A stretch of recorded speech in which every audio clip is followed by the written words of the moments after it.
Science knowledge only adds to the excitement, the mystery, and the awe of a flower. Evidence is evidence. It's public. Everybody can look at the evidence and assess it, and eventually, if there's enough evidence, come to the same conclusion. For newcomers and old-timers alike, the Chloe Sanctuary hopes to give you insight into the health and happiness of your companion parrots. We hope to help you build happy homes using reliable and proven tools. The best homes are built on a rock-solid foundation. And the best foundation for a happy home is the bedrock of science. When we stand on the shoulders of giants, the scientists who have worked long and diligently to understand our companions, we can reach new heights of understanding. And understanding is the key to success. I think treated, most of these birds have a good prognosis, and I would say What does avian veterinary medicine have to tell us about our feathered friends? How can we prevent illness, see the signs of disease before it's too late, and care for our birds through ill health? What light does behavioral science shed on their nature, needs, and hopes? How can the tools of behavior shaping make our homes happier for us and our companions? Shake. How can we deal with biting, screaming, or other misbehavior? What is it like to live among parrots? Let them roam around about you and share a life with them. How much freedom do you give them? What happens if you form a bond of trust with them? Watch and see what understanding their true nature can do for you. Come with us on a journey as we do more than examine a parrot's world. We live in it. Make some popcorn and bring in a few wood blocks. Let everyone have something to chew and a comfortable place to perch. Cockatoo is a presentation of the Chloe Sanctuary for Parrots and Cockatoos, a nonprofit charity dedicated to the empowerment of captive parrots and public awareness. I'd like to do a big shout out to those people who make this video cast possible. Cockatoo would not be possible without our patrons. Peggy J, Jessica, Christopher, Dan H, Delphina L, Jody, Kaya E, Jennifer G, Deanne R, Sissy S, Dash R, Brenda B, Mercedes L, Svetla K, Lena P, Michael F, Janice F, John S, Lisa H, Mary M, Brad L, Deborah E, Tobias L, Vivian G, Lori B, Elaine W, Ruth C, Cindy M, Emma S, Denise S, Rachel S, and Laura C. And a great big welcome to our two newest supporters, Rachel S. and Laura C.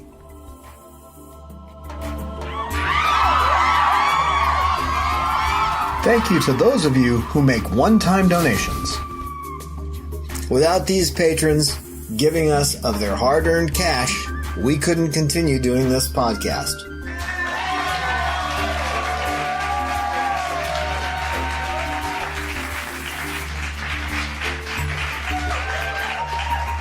I'd like to urge you to please give us at least $1 per episode. We do 2 episodes a month. We'd like to do more, but in order to do that, we have to have the time. And right now I'm spending a lot of time trying to beat the bushes for the Chloe Sanctuary. It's not easy taking care of birds that are severely damaged, both emotionally and physically. So, please, I urge you, become one of our patrons. And I'm sure that Peaches would thank all of our patrons in person if she got the chance. We try to answer questions from our viewers as we can. If you are a patron, be sure to email us at patron@chloesanctuary.org, and your questions will take precedence. We always put our patrons first because they put us first.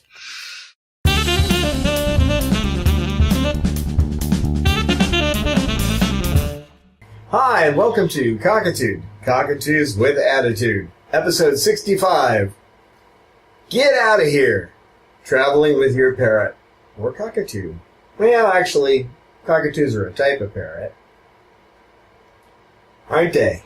Yeah. Old world versus new world parrots. Right? Yeah? Are you a new world parrot?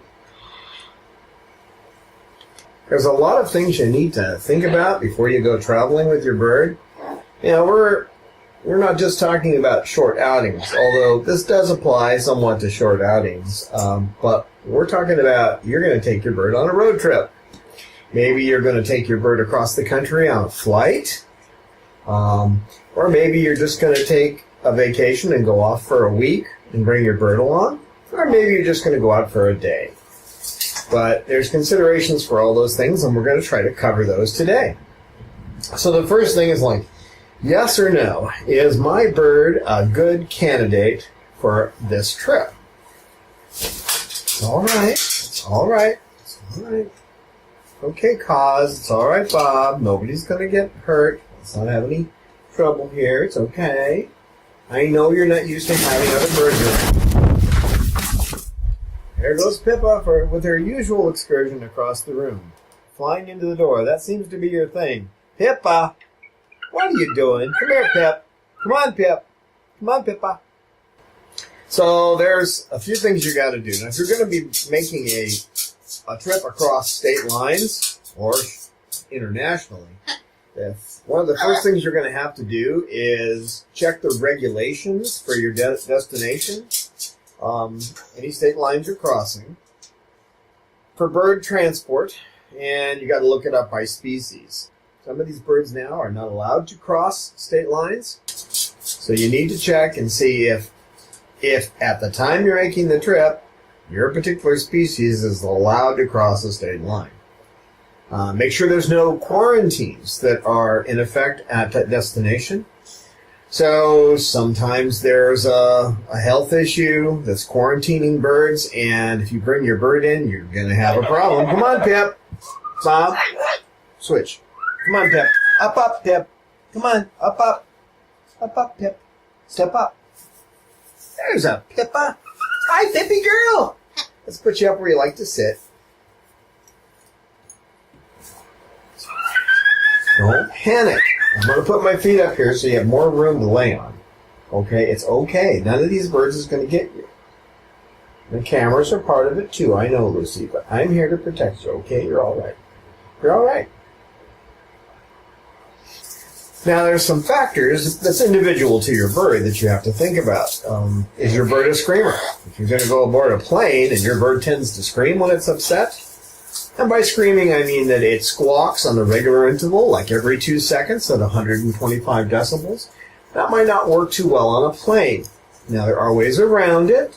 You can go to your vet and get something to sedate your bird, slow them down a little bit. Short-term things like Valium, Xanax.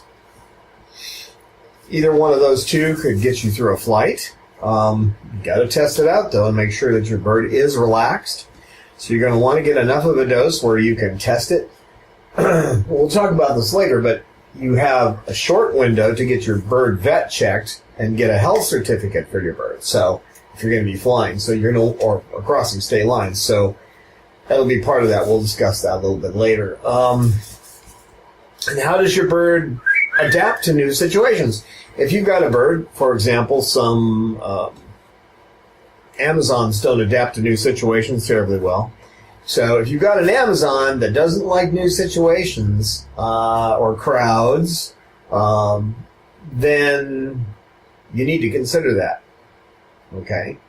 It may be fine once you get off the plane, if you're going on a plane, but you'll need something to calm them in between.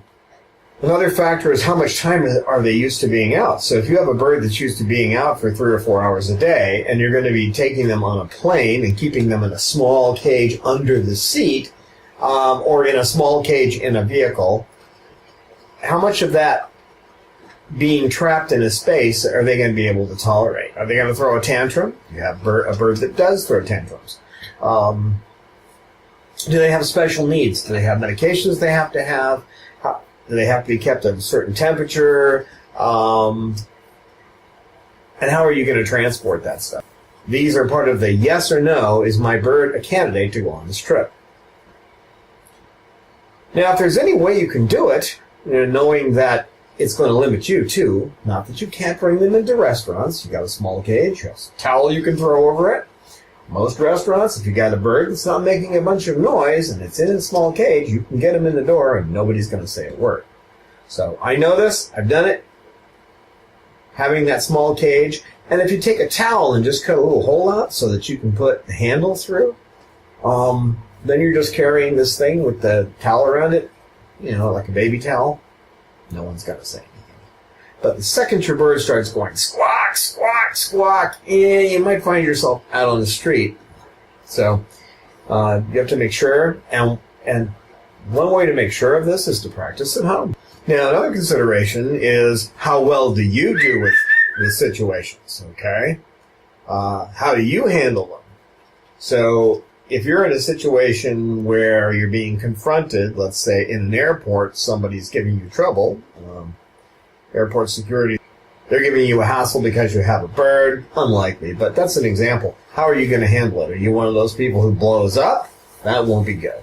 If you're one who slowly hammers at it, kind of like chiseling out the Grand Canyon, you just keep flowing until you get what you want, right? You dig deeper and deeper. So know yourself. How well are you going to handle this? If you're traveling around with the bird in your camper and you've got everything planned out, what's going to happen if for some reason the air conditioner stops working in the camper? Have you planned on how to deal with that? By planning out how you'll deal with different situations, this stops working or that stops working. You're going to have a fan along that's battery powered in case you're stuck somewhere it's hot and for some reason, you have engine trouble. That's another thing. You want to make sure you travel before, so you always get the vehicle checked out before you go. But it's doubly important when you got the birds because they're more sensitive to things, right, Lucy? She goes, I'm just sensitive to these other birds in the room. They're driving me crazy. Now, will you have time to devote to your bird? When you get to your destination, are you going to be like, oh, we're off to this? Oh, we're going to go okay, for example, I live in the San Diego area, so you come to San Diego and your friends go, well, let's go to the wild animal park. They call it the safari park now, but to me it's still the wild animal park, okay? Well, you could say yes to that, but if you do, you can't take your bird. So now you're going somewhere where you can't take a bird. Where you could go down to, no, we're not eating the door. Get out of there. Come on. No. We're not eating the door. Over here. Come on. That's very nice. That's cool. It's kind of warm today, so that's actually helpful. That's actually helpful, Pippa. But you're stuck on my hand now. You can sit on my head if you want. No. What are you going to do? You can sit on my head. You want to sit on my head? No. You want to sit back here? All right. Stay away from the door. Bob, leave her alone. I know, Pippa. I know. So, like there's Seaport Village. You could take your bird down to Seaport Village in San Diego. It's an open air area, a lot of stores. You have to watch out for cooking and stuff like that. If there's somebody cooking outside, are they using Teflon? So you want to stay away from that. But that's a place you can go. The Wild Animal Park is not. So you're not going to the safari park. Bob, don't eat the couch. Bob. So you're not going to the safari park if you're going to be spending time with your bird. So you got to plan out. You're not going to SeaWorld. It's a horrible place anyway, but you're not going to SeaWorld because you can't take your bird. So there's places you can go. There's lots of things you can do in San Diego. You could go to Balboa Park and hang out. There's a lot of places you can go. But, Bob, stop it. No, you're not going to get up there and start chewing on the couch. Come on, let's get down here. Play with the toy. Come on, sweetheart. He only does this kind of thing, attacking the couch, when I'm doing a video, so.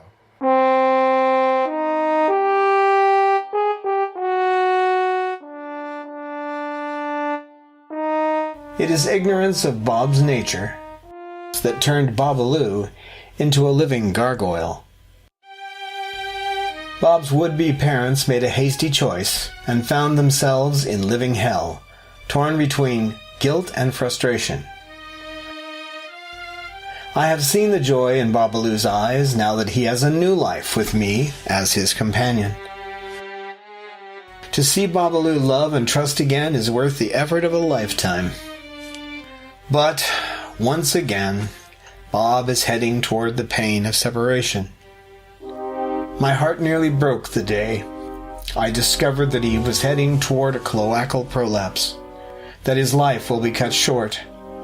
To find love and acceptance and then have it stolen away from you by failing health is too much to bear.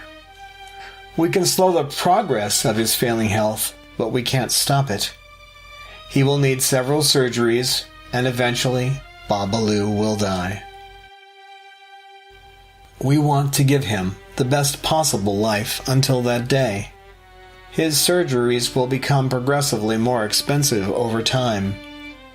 Won't you please lend Babaloo a hand and donate to his medical fund today? Our donation button is on our webpage at www.chloesanctuary.org. Just be sure to say, "For Bob," in the notes when you donate.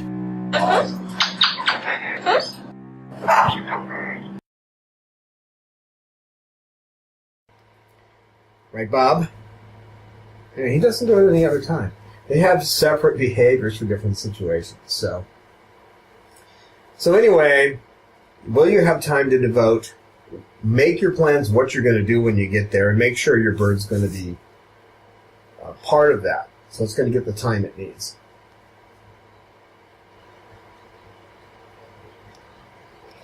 Is your bird accustomed to a routine? What happens when you change that routine? You can find that out by just trying it one day, right? And find out how well they deal with changes. Because if they don't deal with change well, then it may be a tough first few days of the trip. After a few days, they'll usually kick in and handle it. But the first few days might be rough, especially if it's an old world parrot, such as a macaw or an Amazon that's not used to going on trips. Now,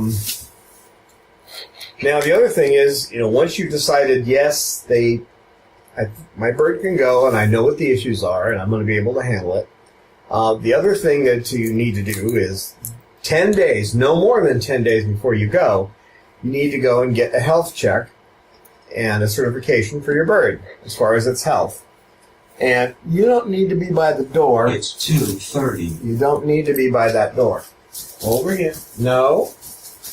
Peppa. Peppa. You don't need to go chewing on the door. Okay? Okay, Pep. All right, Peppa. You little tip. You little tip. Don't fall. Oh. Well, I didn't want you to fall. Now, what you're going to want to do once you've decided to take your bird is you want to acclimate the bird for at least a month before your trip to the fact that it's going to be going on a trip. So you're going to want to acclimate. Hey, no, she doesn't understand.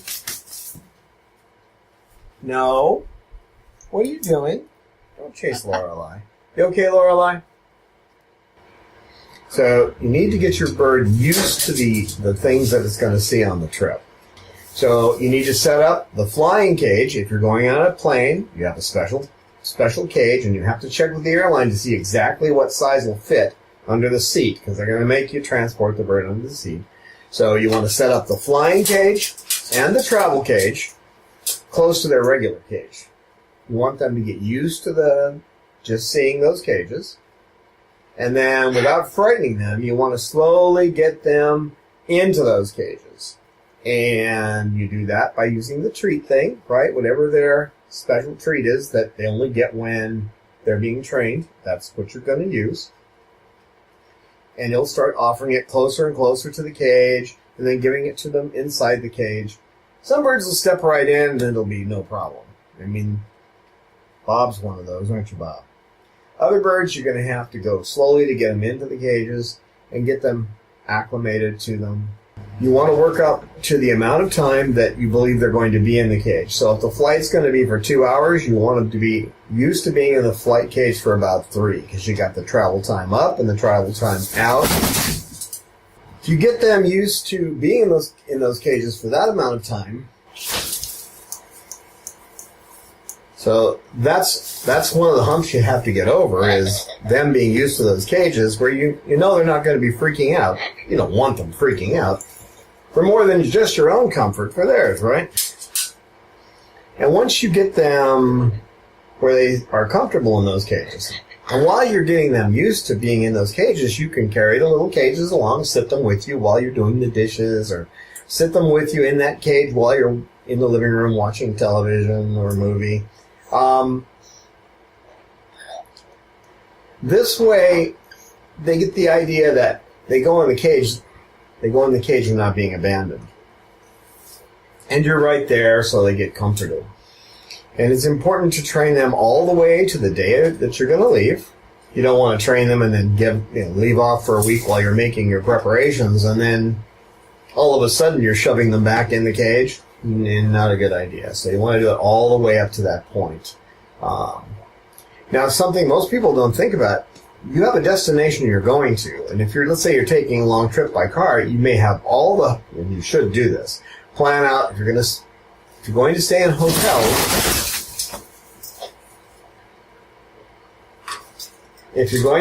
hotels, very good, Pippa, at least you didn't go for the door this time. If you're going to stay in hotels, you want to contact those hotels, and there's some specific things you want. When you're contacting them, you're going to want to make some specific inquiries, and we'll discuss that a little later.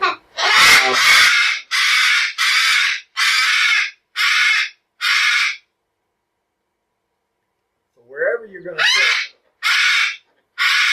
Coco, Coco bird.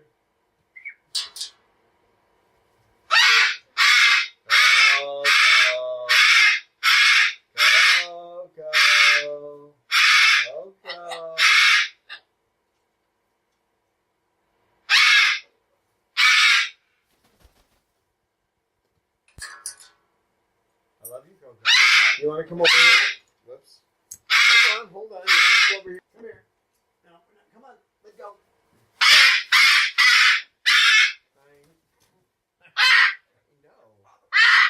know.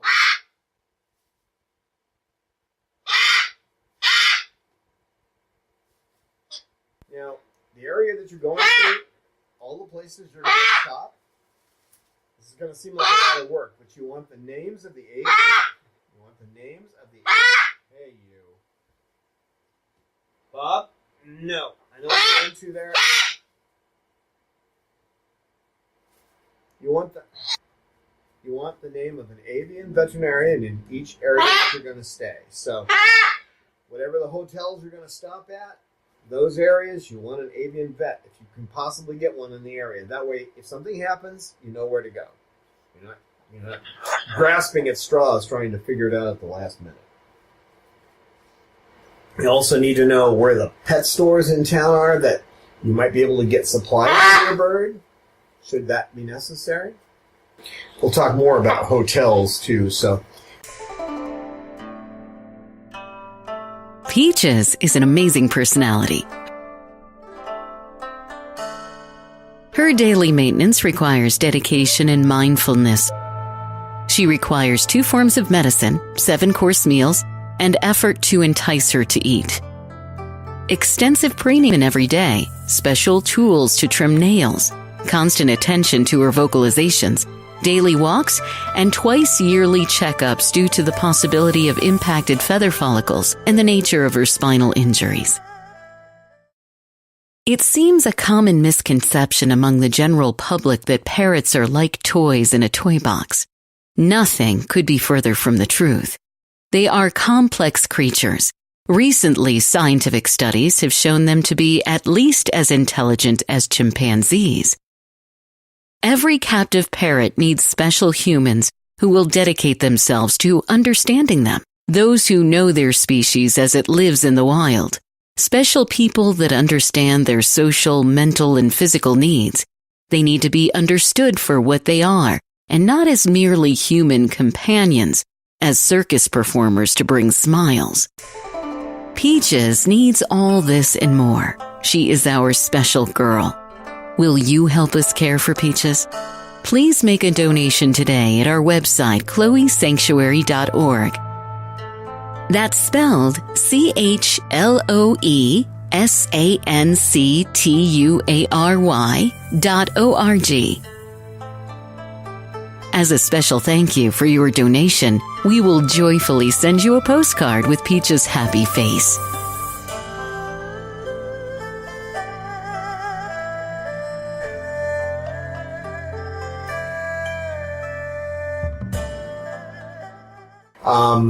And don't forget, when you see your vet, to get some calming medications, just in case, especially if you're flying. Because I know a lot of people don't like to give psychotherapeutic drugs to their birds, but would you rather have them freaking out and screaming and scared to death? Well, this is one way to be sure that you can calm them down. So, now before you get ready before you're going, you should make Coco. You are just so silly. We got you started, didn't we? We did get you started. Hey, stop it. Cause, would you leave her alone, please? She doesn't want to see your face. Just leave her alone. Come here. Bob, don't you even think about it. Over here. You're not going anywhere near that, so forget it. Just forget it. You should make several test runs before you take off on the real thing. If you're driving by car, you can take a 2-hour trip. Just head out somewhere. If you're heading to the beach or you're heading to a park, take a trip somewhere, a short trip during the day, and bring them back. You might start out with a half-hour trip, and then go to an hour trip, and then a 2-hour trip. Just get them used to the idea of being in trips. It's good. This way in the future, you'll find yourself taking your bird with you more frequently. It's not common, but you will occasionally run into a bird that doesn't want to have anything to do with being in a car. It does happen, and be prepared that could be the case. So this is another reason you want to do these test runs, okay? You certainly don't want to find this out 30 minutes in to your big trip that your bird isn't going to take it. We're not going to take it. Yeah. Yeah, there was a Pink Floyd song with that, right? We're not gonna take it, never did, never will. Yeah. Some birds, and this is one of them, suffer motion sickness.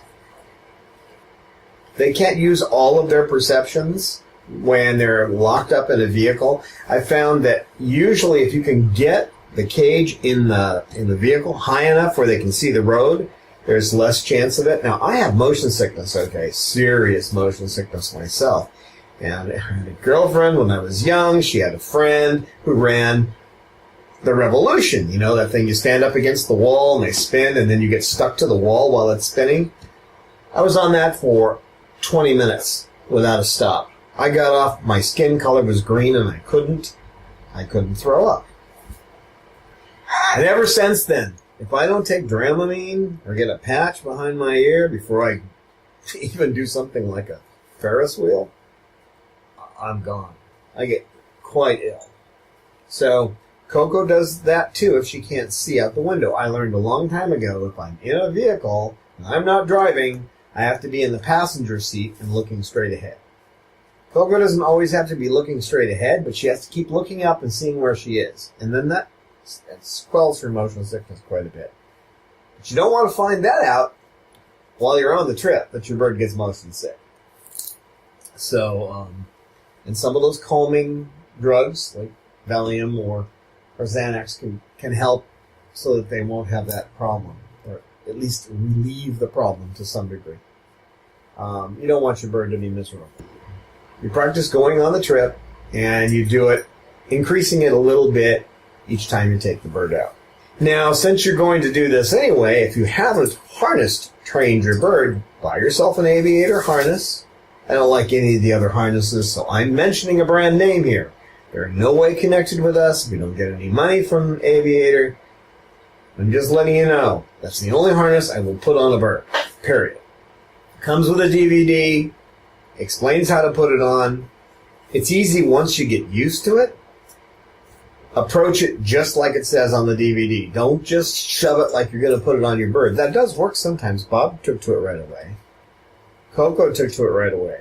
But other birds were less likely to enjoy it. So to make it so that they don't mind the harness, one thing that I do is I make sure that once I put the harness on them while I'm training them, they go straight outside and we play around for a while. Let them fly a little bit because they're on the harness. That gives them the idea that when the harness goes on, they're going to have fun.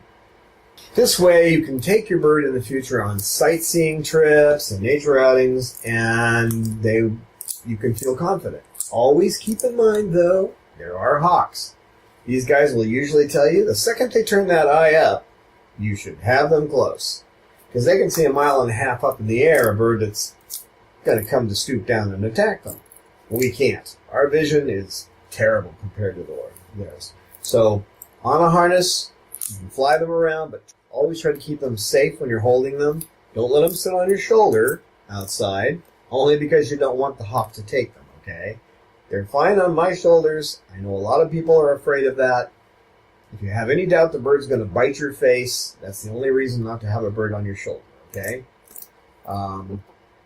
I don't care if they bite my face, so I guess that's part of the reason they don't. I don't know. They're not violent by nature. Now, you're going to need a larger cage when you're in a hotel or at your final destination, so I use iCrates. iCrate makes cages. Back on the floor. iCrate makes cages, they big ones. They make 3 foot, like 2 foot tall, 2.5 foot wide, but they fold up. So at your main destination, those would be great. Now, if you've got a bird that's smaller and it can fit its head between those bars, what are you doing down there? Not chewing on the door again? Oh. This one's going to be the bane of today. Excuse me. Be nice. You are not sitting at the door. No. Pippa. No.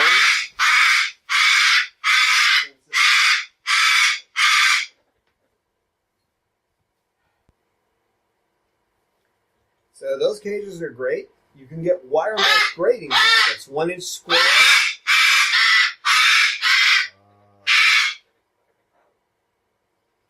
You can get wire mesh grating at Home Depot or Lowe's or one of those places, and then you can cut it to fit the sides, and then you can get those big paper clips, and then you don't have to get the really big ones, you get the smaller ones, because that'll clip around the wires and hold them in place, and you can put that on the outside of the cage. So those can be flattened out too, so they don't take up much room. So if you're traveling by car, you're going to want a smaller cage that goes inside the car, and then a larger one for when you're in a hotel. Obviously, if you're traveling in a camper and you're not planning to go in a hotel, then you would want a spot for a larger cage inside your camper. If there's any way that you can put... Okay.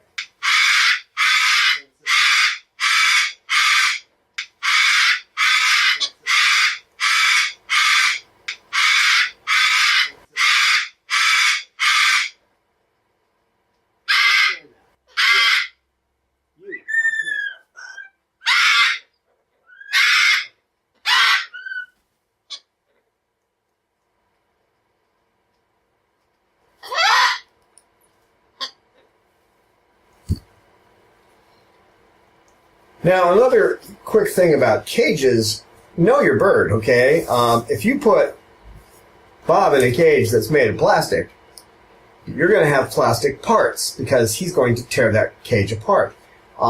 If you put Cecil in a wire cage and the wire's fairly thin wire, he's going to turn it into the most interesting, twisted little pieces you've ever seen. He'll bust that whole cage apart. So know your bird and know what kind of cage they can handle. Know if the bar is thick enough. For some birds, a 1/4-inch bar is not enough. You need something a little thicker. 3/8, not necessarily 3/8, but 5/16 or something a little bit thicker, or the bird will actually just twist the wire out of the way. Now, what do you need to take with you? What do you pack with you? You need food and water bowls to go on the cages. You need their regular food. You don't want to be changing their diet when you're on the trip. Okay? Because that could cause digestive problems, and then you got a bird that's got diarrhea. That's not good. What are you doing, Bob? Hey, Bob. Come on up, Bob. Good boy. Good boy. Little pest. I love you, but you're a pest. You're awfully cute, Lucy. But you're just about done with all this craziness, right? And if they don't have the regular food, it can be emotionally a problem for them. Plus, if you're letting them eat a lot of human food while they're out, restaurant food is not necessarily the best. A lot of salt and that kind of thing in it. You might end up changing their desire for food, and then you're going to have trouble feeding them their regular food at home. So plan on feeding them their regular diet.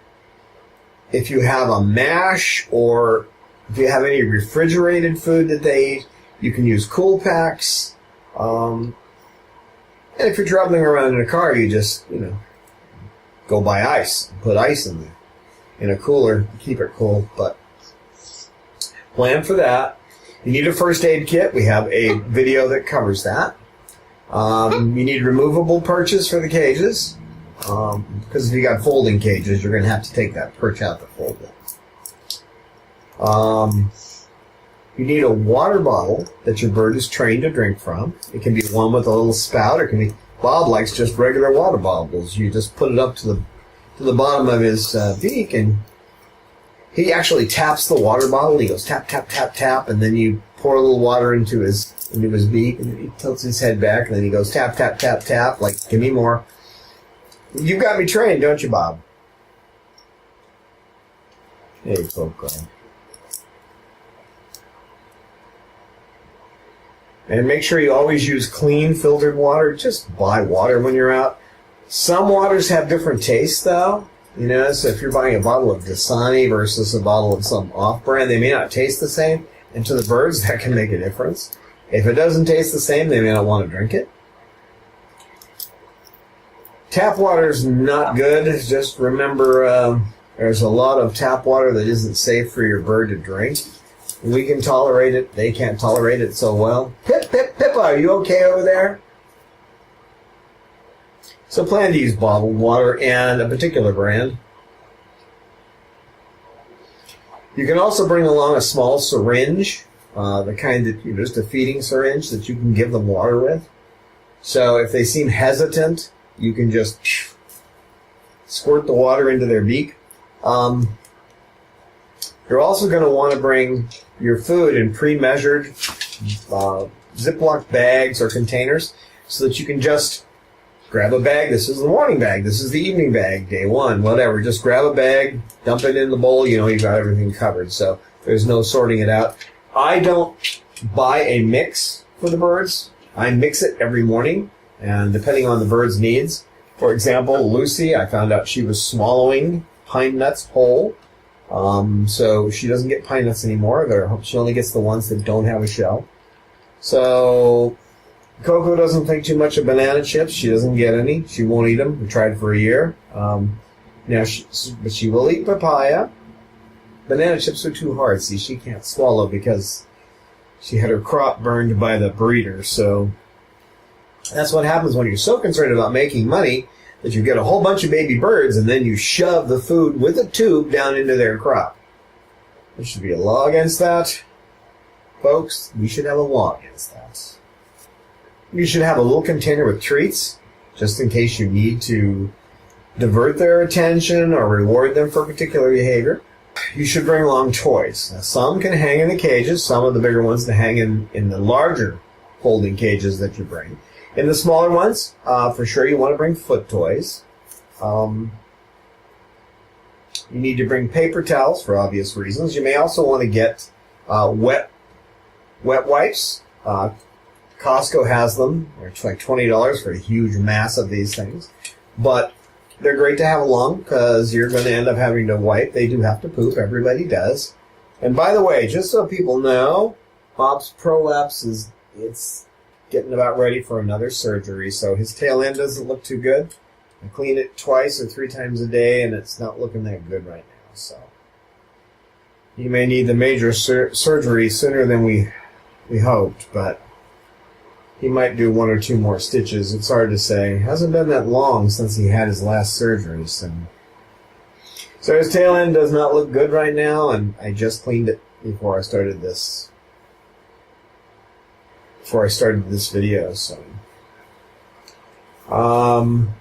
again, you want to bring like a baby blanket with a hole cut out for the handle. That's important. And then you can have just a plain towel that you can throw out over the cage if the bird starts screaming. It gets loud.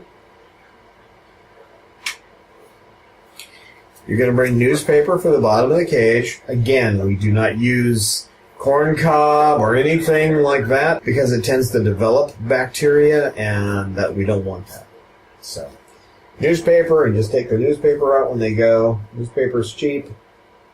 Right, Bob? Right, Bob? Lorelai, what you doing? You and Coco.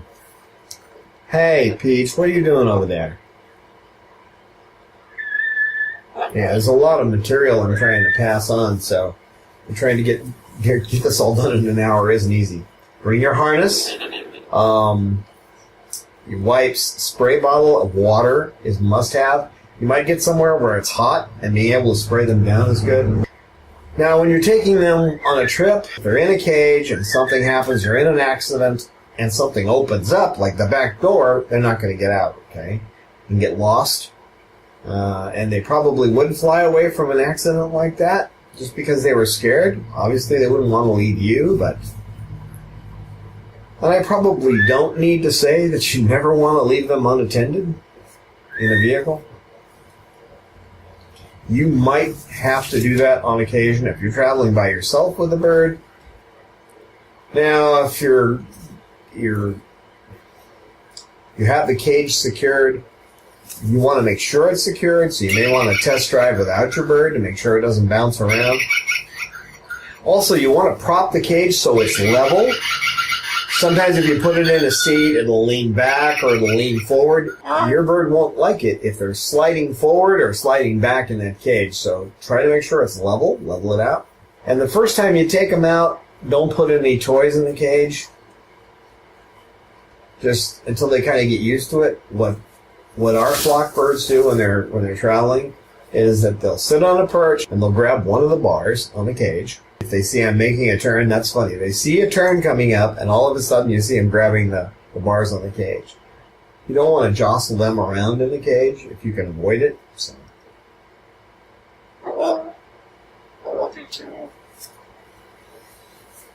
You should have soft toys in the cage at first until that they're riding in the cage without a problem. Soft toys are your best bet. Then later on you can move over to harder toys. I'd still stay away from toys that have sharp edges, though. Make sure the food and water cups are secure. Don't put too much water and food in there, only about halfway, because you come to a sudden stop, you don't want to be shooting water everywhere. Now, when you're stopping for gas, you want to make sure the windows are rolled up. You want to turn off the air conditioner, and you want to pump your gasoline quickly. You want to, in other words, you're trying to keep the gas fumes from getting to your bird, so you want to get in and out of the gas stations quickly. When you're traveling, too, one bird to a cage. What are you doing down there? No. Babaloo, get up. Come on. I know what you're doing, and I'll have to tickle you. You want to get tickled? It should always be one bird to a cage, even in your home, but when you're traveling and things are out of sorts because they're not the usual routine, you certainly don't want to have 2 birds in a cage, so... Now, as far as with hotels, when you contact them, you're going to ask them to do some things. Say that you want in the room, you don't want them to use any deodorizers or any scents in the room. Okay? You want to contact the housekeeping manager and find out what they use to clean the rooms. And then specifically tell them not to use any scents or anything they're going to that are going to be a problem for your bird, and to leave the windows open before you get there. You want the place to air out. What you doing, sweetheart? What you doing?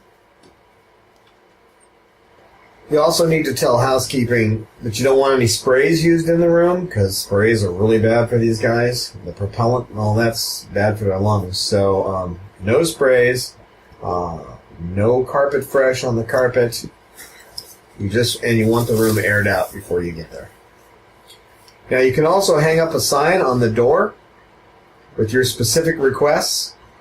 The other thing too is you should ask people in charge of housekeeping at each of these locations if their employees speak English. And if they don't, then you need to find out what language they do speak so you can make up your cards to go on the door in the proper language. Doesn't do much good to put a note on the door that people can't read. If you're having a problem with housekeeping and they don't seem to get what you want, then simply say you don't want any services. Just tell them, don't mess with the room until I leave. Now, some of this applies to a long stay in a hotel, and some of it applies to just overnight. So, now another thing is that you want to make sure you request a non-smoking room. Nicotine is a poison, and it's something that they can't tolerate. You have the larger cage that would be in your vehicle if you're driving in an automobile, and another larger cage if you're staying in a hotel. At the bare minimum with hotels, by the way, you need to confirm that all the hotels you have planned on your trip accept birds. That's critical. That's the first thing. And then you go into the housekeeping with them and that kind of thing. So, now what if you're flying? Well, when you're flying, you're normally allowed 2 pieces of carry-on luggage. Bear in mind that you know what happened with the airlines recently and the doctor who was escorted off the plane. That's because the airlines can change their requirements. They can say, you're allowed 2 carry-ons. Oh, no, we changed it on this flight. You're only allowed 1. So keep in mind that could happen to you. So you have all this stuff for your bird in a carry-on. That may end up going in the baggage area. But the most important things would be in the one carry-on that has water and food for them and medicine if you need to calm them. And, of course, the blanket to cover the cage if necessary. Now, with airport security, your bird has to be in the carrier with no paper, no water, until you're ready to board the plane. So after you get through the airport security, then you can find yourself a handicapped bathroom, or you can go in and line it with paper towels. And the reason you want to use paper towels, you're not going to get all that newsprint on your bird's feathers, because normally they have that underneath the grate, right? So paper towels will keep them from getting dirty from the newsprint. And you want to use your own paper towels, not something that's from the bathroom. Not only is there a lot of stuff in the air in bathrooms that can get on the paper towels, which isn't good for your bird, but you know where your paper towels came from. So pack your own paper towels. That's important. At this point, you can come out of the bathroom, buy yourself some bottled water for the bird, and give your bird a drink before you take your flight.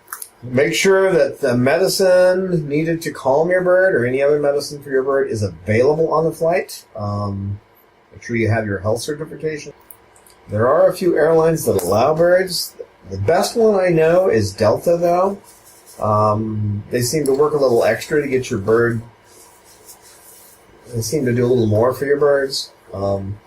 Be aware they're going to charge you both ways if you bring a bird. I think it's $60, but you can check on Delta's website. There are other airlines as well, so you can check into that if you want to call around. You know that your bird's going to be under your seat in a special cage that fits under there. They do require that the cage that you have they must be ventilated on at least 2 sides. Cage dimensions, they're different for different types of planes that you might be flying in, so you need to check that. And another important thing is to try to get a flight with no changeovers. So you can just hop on one plane and get there.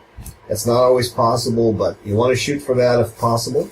When you're going by plane somewhere, you want to make sure you reserve far in advance. You definitely don't want these guys traveling as baggage in the baggage compartment. You want them in the cabin, so they're going to be considered part of your luggage. But they'll also have to be, you have to pay extra to bring them on. You want to confirm, too, that for this particular flight that you're on, or the flight there and back, that 2 carry-ons are going to be allowed. Because you've got the one that's your bird, and the other that's the bag that has the stuff for the bird. Always remember that airlines can change their requirements on the fly. Yes, I meant that as a pun. Just a reminder, most airlines require a certification saying that your bird is healthy. And if you're going to do any kind of international, that gets a little more complicated. I'll put a link to the appropriate website that explains what you have to do for international flights, but international flights may require a quarantine, so you have to be careful there. Plan that all into what you're doing. Sorry, Peach. You have to preen this poor bird because she can't preen herself, so can you, baby? Now, while your bird's flying on the plane, you want to cover the cage under the seat so that they're not being stressed as much. And that carrier, you want to have it tagged, okay? Your flight number, your destination, your personal contact information. Just in case something happens, you want to be able to get your bird back if something goes wrong. Not that many planes have problems in the air, but it can happen, so. Alright, when you're traveling by car, you want to, there's a lot of little things to consider, but like the gas stations, in and out quickly. But another thing is that you want to put them on the rear seat, somewhere where you don't have airbags. If you have any other kinds of pets you're bringing with you, you want to make sure they have no access to your bird. They can't get to your bird at all. That's important. No matter how much you trust them, you want to make sure they can't get to your bird. If you have children with you, make sure they know that they are not allowed to touch or bother the birds during the trip. This is to protect the bird, but also to protect the children. Because they start poking at the bird when the bird is stressed, who knows what the bird will do. And whatever it does, it has a right to do in such a stressful situation. So it would be the children's fault, not the bird. Right? Right! Coco says, that's right, Dad. That's right. You want to secure the cage using clean ropes, or you can use seat belts. But keep in mind, Bob's a good chewer of seat belts. Coco's a good chewer of seat belts. So if you are going to use the seat belt to lock it in, that's fine. But you'll want to put something around the seat belt to protect it. So you can just take a cloth, or so you can just take a towel and wrap it around. Make sure they're secured so that cage doesn't move, though. Now, if you want, you can put a pillow in front of the cage in case there is an accident. The bird will, things move forward, it'll hit that pillow to get, soften the blow. You can also cover the cage if you need to, but that would only be if your bird's getting stressed. You don't want to do it because your bird's making noise. If your bird is squawking, not because it's upset, but just because it's being a bird, you don't want to cover the cage. So if you can't take that kind of noise, then perhaps it's not the right thing to take your bird with you. Now, if the bird is obviously upset, then you might want to cover the cage. Now, you're staying with friends, let's say. You're not at a hotel now, you're staying with friends. So there's certain questions you're going to ask your friends before you actually go there. Do they have any allergies? The dust that comes off these guys is not just a fine little powder. It's actually a hook. It's what they use to hook these feathers together. If you've ever noticed, feathers become unzipped, and when you go like that, they zip back up. Well, how do they do that? Because they have little hooks. Bob, what are you doing up there? Babaloo. It's because they have little hooks, okay? So the dust that these birds put off, if you've got somebody who tends to be allergic to things, this could be a problem. So if they have an aversion to noise, I've got a couple of friends. I have one friend who absolutely can't stand noise, okay? Doesn't even like music. Babaloo, no. Bob, come here. Bob, come on, up, up. Bob, up, up. Come on. Good boy. Come here. Come on, cutie. Come on, beautiful. Come on, sweetie. Come on, Bob. So, if they're afraid of birds, make sure they realize you're bringing birds, you're going to have them out of the cage, okay? They're not always going to be in their cage. If they're afraid of birds, if they have any hesitation, well, I'm kind of afraid of the beak, you may not want to go with your bird. Or you may just decide to go somewhere else. They're not going to be able to cook with Teflon while you're there. They're not going to be able to use the self-cleaning feature of their oven. If they clean their oven, they're going to have to clean it with elbow grease, okay? They're not going to be able to use ammonia cleaners or, any caustic cleaners, chlorine or anything like that while you're there. Once you get there, you need to find a safe place for your bird's cage, probably in the room you're going to be in, right? And bring that cage out when you're in the living room with the other birds, and you're going to have to inspect their kitchen setup, and if they've got non-stick, and there's the thing too, when we're talking about their cooking ware, if it's non-stick, it's Teflon. I don't care what it's called. They can call it Silverstone, or they can call it whatever, but it's Teflon that makes it non-stick. I used to joke about it. This is my joke. The reason they call it non-stick cookware is because the coating comes off when you cook with it, and it ends up in your food. That's what those little black dots are in your food. Anyway, you got to be sure you spend plenty of time with your bird while you're there. Give them the time that you allocated to them. Don't change your mind and go, oh, well, we're going to go ahead and go to the safari park, and then you're gone all day when they're used to seeing you for 3 hours during the day, if you're an always home person, or when you're breaking their routine terribly, it's not a good thing. So make sure the plans you made, make sure your bird gets the time it needs that they get stuck to. You want to try to stick to as close to their feeding and sleeping schedule as you can.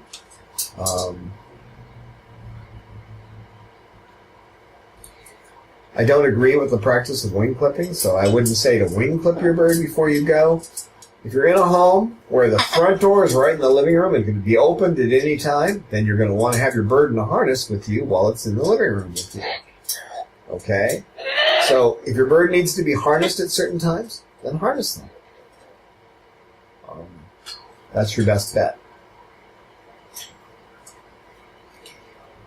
If they're going to be coming out, you want to make sure that the windows and doors in the place are secure. You're not going to just come open all of a sudden. The front door isn't going to come open all of a sudden. So you want to make sure that everyone knows the toilet lids are to be kept down, and that the birds are not to be anywhere where there's a hot burner or anything where they could get hurt, because they have a way of getting into things, don't you, Bob?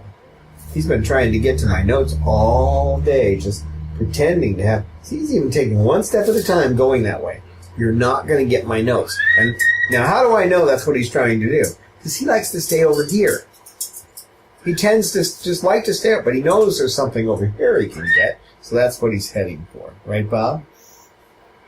And it's important that everyone in the home knows where the bird is at all times so that there's no accidents. Okay, guys. Oh, we got to do a goodbye. Bob, you want to say goodbye to the... It's 3:30. Bob, you want to say goodbye to the people? Bob, say goodbye to the people. Babaloo! Goodbye! We'll see you next time. We welcome your feedback on our videos. We look forward to your insights, tips, questions, stories, and pictures. You can email us at cockatoo@chloesanctuary.org, reach us on Twitter @Chloe Sanctuary, and join with us on our Facebook Chloe Sanctuary page.